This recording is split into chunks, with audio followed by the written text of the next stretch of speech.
Hi, my name is Peter Allas. I am the director and producer of Dinner with Friends at the Zephyr Theater on Melrose Avenue, running Thursday through Saturday at 8 p.m., Sundays at 2. Come check it out. You can't miss it. Or why don't you hear what I have to say to find out more? So my first question, when did you first fall in love with theater and why did you have to be part of the theater world? That's a great question, actually, because you think it's a simple answer. I was a young kid growing up in Chicago, and my dad was a concert violinist by heart, and he had a chance to go to Vienna. And growing up with a Greek father and grandfather, that wasn't the thing to do at the time. So my dad became an engineer, but I think his love for arts was there. My mother was also a piano player and a teacher and a wannabe actress. So I got to see 1776 with William Daniels when I was very, very little in Chicago.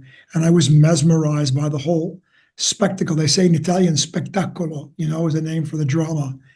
And of course, watching young Robert De Niro and Al Pacino, the filmmakers Elia Kazan. So between the stage and the screen, I knew I had to direct for sure. But I wish I was a basketball player. It just didn't work out that way. I played college ball and that was it. So that's how I fell in love with the theater at a very young age in Chicago. And then my stepfather, whose family was involved with shows like Name That Tune and stuff with Danny Thomas, is going way back on my grandfather's side. They were big arts and theater goers in old vaudeville. That's my Jewish side of my family. And so I was extremely influenced all around me with the arts and sports.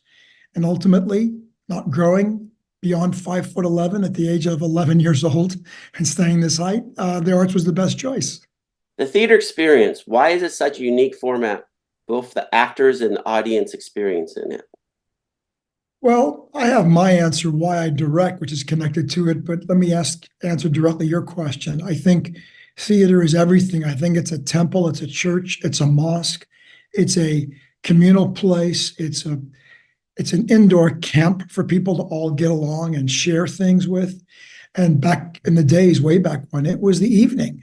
There was no cell phones and laptops like we're on now, and you name it. That was the chance for people to leave their homes wherever they were and journey into the city and have this communal experience of sharing and energy, whatever the case may be. And it was quite a long evening.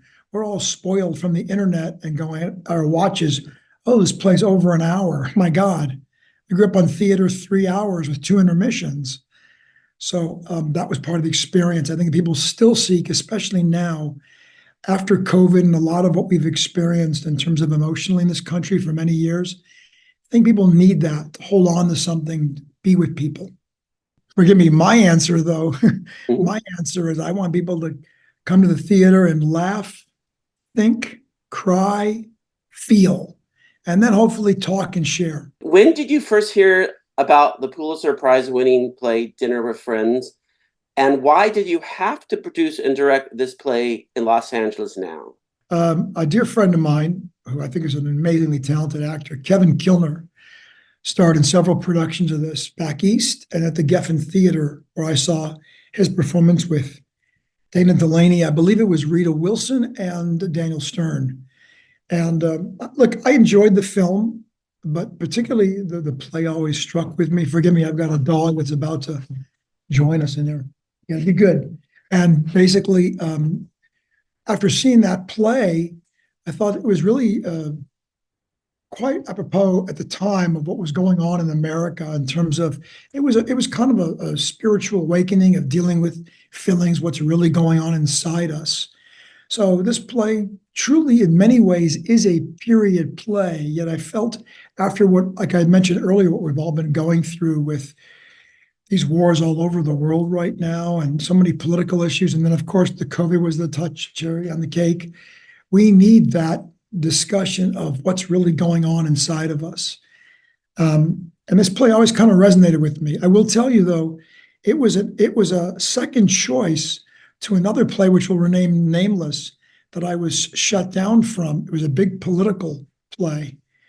And I think for many reasons it was shut down, not because of the author's intent, but I believe it was shut down because of what's going on right now. So this, I said, maybe we're going in the wrong direction, the producers. I said, maybe we should go for something that's a little bit more universal. So that's how this play came about. For those who aren't familiar with the play, tell us about the main characters and the story arc for Dinner with Friends. Sure, we'll give it what they call the Cliff Notes version in college. So you have two couples, Gabe and Karen, which obviously seem like the wonderfully perfect couple with a nice house, fun job, travels in life, and all this seems good. And you have the other couple, which I don't want to reveal too much the plot itself, but basically are also a very good-looking and charming and successful couple, but there's issues going on. And I think this play shows two different sides of not just marriage, relationship of the man and woman. It could be a woman and woman, or man and man. It could also be just simply your best friend, what's going on. And are you willing to really look inside to either fix something, or is the relationship just always been on the surface? That's just one aspect of it. And me personally, I think the subliminal plot of this is loneliness. And I think that everybody can relate, like I said, after the pandemic, to loneliness. So I think it's timely. And I think that's why we're lucky and fortunate. We've been given the rights of the first revival of it as an equity production. And you go into like I think you might have covered it, but the main themes of Dinner with Friends. Yeah, I mean, clearly, relationship, friendship, solitude, big part of it. And also what's really going to make us happy inside? What is it? Are we willing to go for that? Sometimes it's ugly to get to that journey. You know, someone told me once, when you're going through a tough time, the way out of something is the way through it. There's no getting around it. Remember when we were a kid, we were told, don't take shortcuts because it never works out. So you got to do the work. And then when you go through the work, you're like, wow. But I guess the work to some people is different than others. Tell us about the actors in the Dinner with Friends who are bringing this version alive.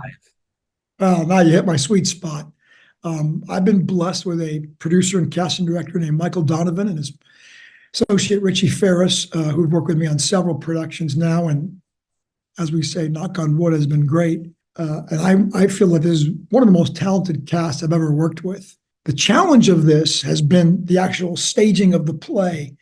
The actors have been the joy. And I know because I've done my share of acting, so I'm lucky to have quite a pool of talent. Let's start with Jack ESFORMES, who plays Gabe. This is my fourth production with him, 4 of the last 5. Multi-talented actor who can be very comedic and also very heart-wrenching, and also a little bit of a dangerous kind of bad dude. Easy. Oh, I got my lovely buddy here joining me. So come on, Sonny, give me a break. And then basically, so he's like the anchor. He's my anchor. Then I have another woman who I've acted with and I've directed. She was in our cast of God of Carnage, MARIEH DELFINO. And another joy to work with as a human being, as an actress, all the above. So I've got 2 actors of Latin descent, which makes this play already a little bit different. Jack is of a Sephardic Latin descent, and MARIEH from South America. I believe it's Venezuela and Cuba. And then Amy MOTTA, who is also, or MOTTA, depending if you're American pronunciation. I prefer the Italian one, even though she's not Italian. She's just a joy. She was in the last production I did, which was Farragut North, working with Beau Willimon on that. And that was also with Jack. And this is quite a departure, I think, for her, because it really gives her quite a range of emotion to work from. Then last but not least is a wonderful new actor to what I call the Peter Allas cast and crew of characters, is now part of my wonderful family, who I saw in a play called Citizen, with a wonderful actress named Lisa Pesha, directed by Shirley Jo Feeney, rest in peace. And he always stuck in my mind. I love the truth that he brought to the work. And let me just start by saying he's a key anchor of reality and truth in the work, which is a pleasure to direct. And getting to know him such, I told him, I look forward to when the show is over, just kind of hanging out and having a beer, but they're probably all sick of my voice right now. But I couldn't do this. It'd be remiss to not acknowledge and mention 2 key people for me. I've had an assistant for almost, I think, 7 productions now, named Tanya Ruth, who's a New York-based actress and director who's incredible. She's been like my eyes through so many productions. And another newbie on board named Chris King Wong, who was one of my stars of Farragut North and was a key production supporter of my successful production of God of Carnage. So he had worked with Jack, then Jack was in the play. So, you know, they say it takes a village to raise a child. Well, this is the Peter Allas village. And my production team with Matt Richter, Brad Bentz, Angelica Esteves, who's my stage manager, and of course, my illustrious executive producer, Adriano Aragon, who writes the checks. What do you want the audience get out of Dinner with Friends? Conversation. I want them to have a conversation after they see this play. And I don't care what that conversation is, but hopefully they'll have a cathartic experience coming to the theater. And most important of all, I think it's good that we talk. And this play is about really talk to me, you know, share with me. And I think that we're just so used to this now, which is really kind of irritating of don't call me, don't leave a message, just text me. Man, we're losing touch. We're losing touch with really talking and listening to each other. It's so, so important. I hope that this play will, you know, it might stir up something, and that's okay. That's okay. Because if you want to just be safe, sit on your couch, put on Disney Plus, or I won't mention some other channels, and do that. But hopefully this will get conversations going. Certainly get bars and restaurants busy again. People will just go out and eat because they'll talk about the food. This play's about the foods. This play was first produced in 1998. Why is Dinner with Friends so relevant today still? Well, like I said, it's about really having a real conversation. I think we've come to a discord. It's been safe, and it's been going on for quite some time.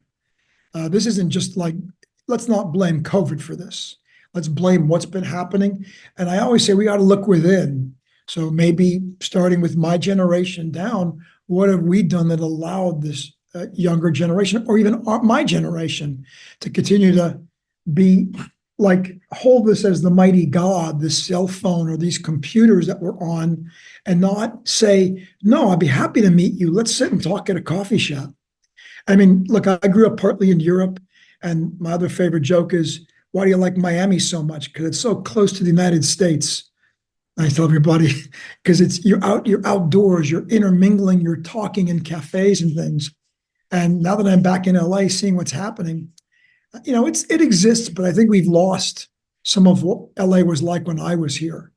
We just all went in our little caves, and that's good for a short time to do some introspective work. But man, it's time we all just really get out there and interact with each other, express, you know, don't hold back for later what you should today. What do you think that will surprise the theater audience watching Dinner with Friends play? Well, it's been called a comedy. And I've been notoriously known for doing the reverse, taking a drama and making it funny, and a comedy and making it serious, because I don't think anything is linear in life. And I remember seeing this play. I don't really remember laughing hysterical at all, and I thought it was excellent. I think really good playwrights give you humor while they're giving you a little spoonful of medicine, or their sermon, if you will. I've worked a lot with John Patrick Shanley. I think he's brilliant at it. The guy that I chewed my teeth on as a young director was David Mamet, Lanford Wilson. Worked a lot under Mamet, and I think he's brilliant in that regard as well.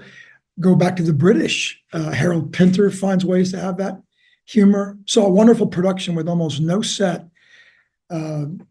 with, I can't think of her name, but she's now, I believe, Tom Hiddleston's wife.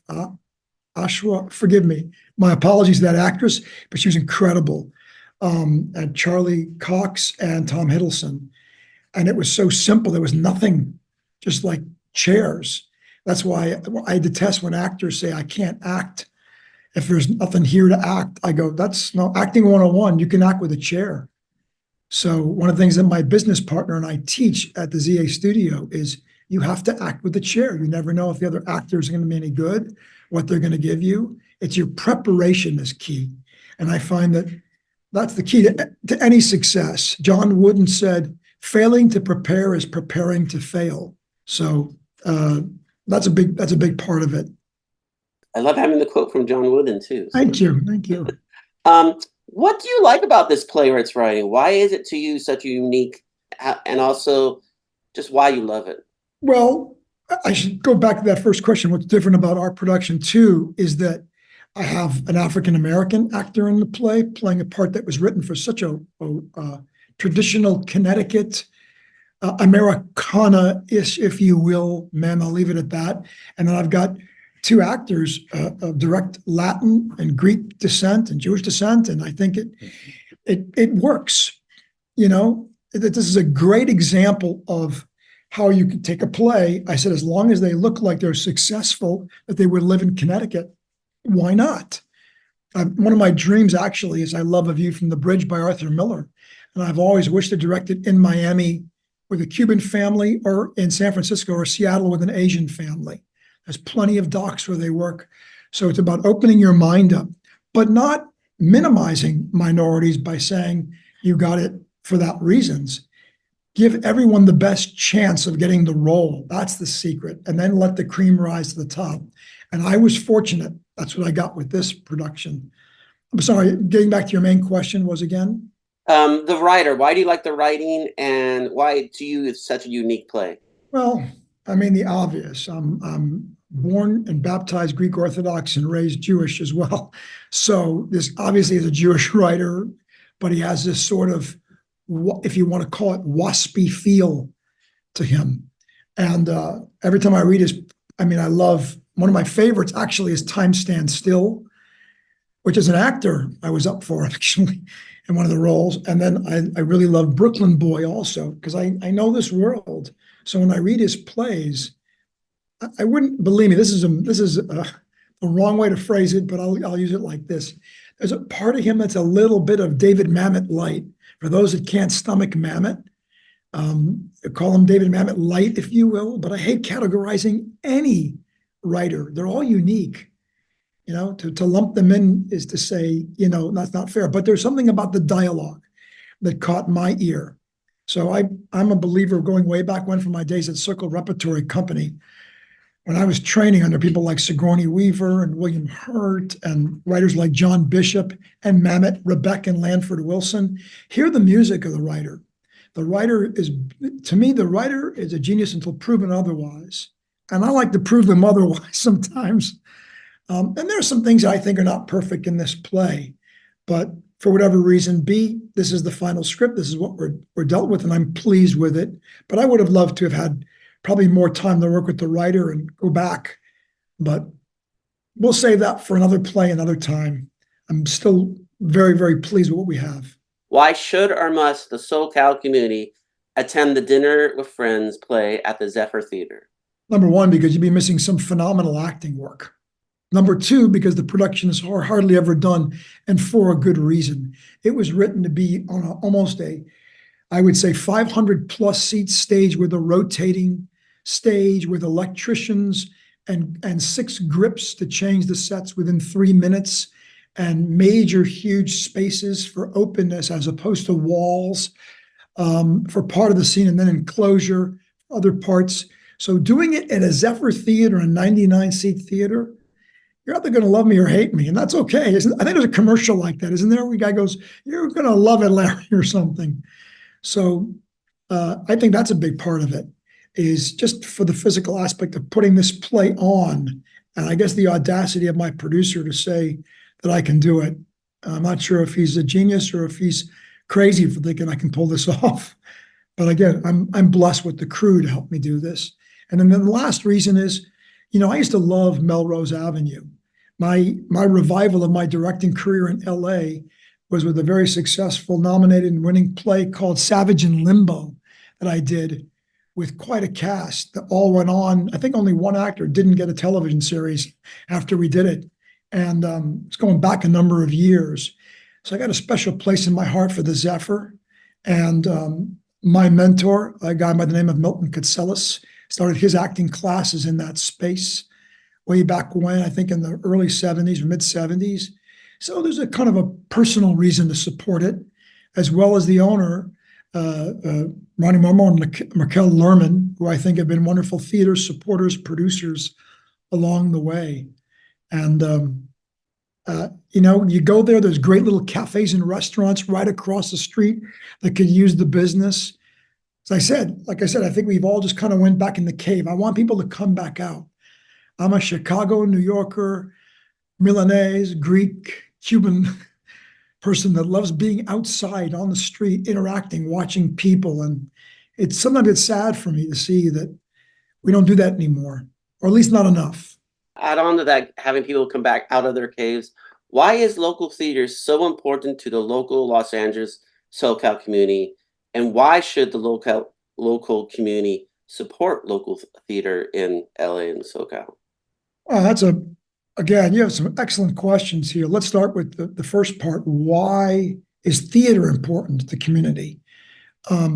Well, we support math, don't we? It's important to add up, learn, be able to build rocket ships and everything that we need for our minds from that side of our brain. We support history, understanding where we come from and where we are and where we're heading to. And the arts not only helps give us the well-rounding of things, but I really believe it's our humanity. Man, I really feel like we've lost touch with some humanity. And I keep going back to that same reason, because it's so comfortable to be on the couch. It goes back to when my friend couldn't find a girlfriend years ago, and I go, you're in New York City, my friend. Go out, take a bus, take a subway for a change. Okay? Don't live in your car and sit on your couch. I said, you might actually meet somebody in the middle of the third floor of Bloomingdale's while you're on the wrong part of the escalator, but you're not going to meet anybody sitting on the couch. And I feel like, again, all these devices have helped us isolate. It really has. We just need to get back to interacting. What happened to these great little, happy hour part? I'm not encouraging drinking, but I'm talking about the happy hour aspect of getting together, or let's get together and watch a movie at a friend's house. We have an acting class where we have movie night, where I insist that the actors all come and we can bring food and drinks, and we break down the film and have discussions. Partly because I'm the teacher, but also I want it to be a fun, cathartic experience to get their minds working, not just sit and eat popcorn and what are the jelly? No, I can't think of those things. My daughter loved the gummy bears. That's it. And just, say, oh, that was fun, and then leave and go home. It's truly meant that it's dinner with friends. So you go see a play, and then you go out and you mingle and talk. I used to go to New York theater, and then every restaurant from Joe Allen's was just buzzing, and then the actors would pop in and they go, oh, look who's here. And once in a while they go, sure, yeah, did you love our play? And my favorite thing as an actor when I'm on tour is being out for dinner, and they'll say to me, oh, I saw you in the show. I don't want to bother you. I said, no, we do it for you. Why? And they sit down, and I've played tennis with some people that have come by afterwards, and chess and basketball, and just had drinks. We look forward to that, hearing what our audience is saying to us and interacting. So that's a real joy. You don't get that when you're in a Netflix TV show and you're hiding somewhere, As for the LA community specifically, why it needs it, boy, everyone should open their eyes and look around as to what's happened in cities like Portland, San Francisco, LA.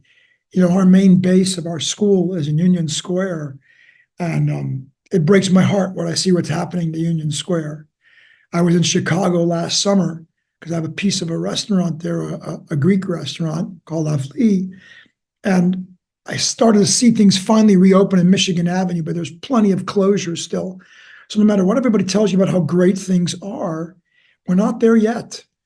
And these are places that were vibrant and alive with walking and moving. And sure, Christmas will be busy, but what about the other 11 months of the year? Maybe that's why I like Miami so much. It's always busy. Why people should come to theater? Because it actually helps the economy. You're hit on my key nerve. Why did everybody, and God bless her, I love her, why was Taylor Swift sold out for key prices right in the middle or after COVID, and yet nobody was going to theater? Theaters have closed. I'd love people to really study some facts at how much theater has shut down or is unaffordable. I won't mention names, but there's a pretty famous actor from a TV show that was very successful, who has a theater in Chicago, and he had to close his whole season just to regroup after trying to survive during tough times. I think our donations have dwindled. There's political and social reasons for that, which I completely disagree with. Whereas London, they support the arts, it's subsidized. Just to give you an idea, this show was unaffordable. What we're doing in a 99 seat based on equity rules, all the other rules, we apply every single, we have no problem. But to me, compared to when I was an actor doing theater, they've made it unaffordable to do theater now. You have to basically do a two-person play or a one-man, woman show with like literally a chair, a table, and you have to use a monitor. And then they got to go through SAG to get rules about video, which I understand, but they've made it unaffordable to do theater. When I say they, a lot of people. And yeah, it's partly the audience. They're scared if you think a ticket prices is too high, which I think is ridiculous, but they'll spend $500 for Taylor Swift for 2 hours to not really think, or somebody else. And I'm picking on Taylor Swift and I love her. I'm just pointing out the concert aspect of something. You know, you can pick tons of other rappers and rock singers and country music stars and blues singers, but nobody will spend even 1/4 of that to go to theater. So what does that tell you about how we've trained the audience, our social media, you know, our cable media, our internet media? It's not good. We're not encouraging what we need to do from a financial point of view, from an emotional point of view, and from ultimately, how about our young kids? How about the youth? So I would like to get the youth back in the theater. And I think this production of Dinner with Friends, the Zephyr, I'm hoping, and from what I saw from our first preview last night, it taps into a youth as well. They can relate. It's not about the ageism. So I'm blessed. I'm going to add this last question. Why is theater good for the soul? Why is theater good for the soul? You're talking to a Greek Jew. Why theater is good for the soul? It's chicken soup, no matter what it is. Listen, you're meant to laugh. You need to laugh. Like my favorite man in the world, I was doing a one-man show on him, Jim Valvano, as an actor. In his great speech on ESPN, he said, if you could laugh, think, cry, and feel, doesn't matter what kind, tears of joy or tears of sadness, you've had a full day. Now you're really living. And so, like I said earlier, some people go to a church, a mosque, a synagogue, temple, whatever the case may be. They go to their friend's house and commune. They do this Burning Man or whatever they do. The bottom line is, as long as you have that communal experience to share. So when we bottle things up, I'm a big fan of the fact that I think we're not dealing with the whole aspect of mental health in this country. We're way behind, way behind. And we're still not dealing with what really has to be tackled with. I mean, don't get me started in that direction. So this is why I think you got to go to the theater, bring friends to go see Dinner with Friends, and then go out afterwards. Talk about the play, talk about what's going on. We don't do that enough.